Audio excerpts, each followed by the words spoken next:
అల్లూరు జిల్లా వ్యాప్తంగా ఇప్పటి వరకు 191 గ్రామాలకు వరద ప్రభావితమయ్యాయని కలెక్టర్ దినేష్ కుమార్ తెలిపారు.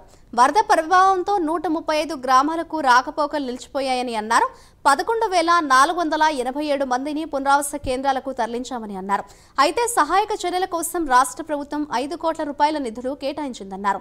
ఇక చింతూరు, విఆర్పురం, కూనవరం, ఎటపాక 4 మండలాల్లో ఐఏఎస్ క్యాడర్ స్థాయి అధికారులను నియమించి ఎప్పటికప్పుడు వరదలను పర్యవేక్షిస్తున్నామని వివరించారు. హ్యాబిటేషన్స్ టోటల్గా ఈ వరద వలన అఫెక్ట్ అయ్యడం జరిగింది. దీంట్లో ఈ మోస్ట్ అఫెక్టెడ్ చూస్తే విఆర్పురం, వరరామచంద్రపురం అండ్ కూనవరం ఈ 2 మండలంలో పూర్తిగా ఉంటున్న ఆల్ 86 హ్యాబిటేషన్స్ కూడా పూర్తిగా అఫెక్ట్ అయ్యడం జరిగింది. చింతూరు, నెట్టపాక పార్షియలీ అఫెక్ట్ అయ్యడం జరిగింది.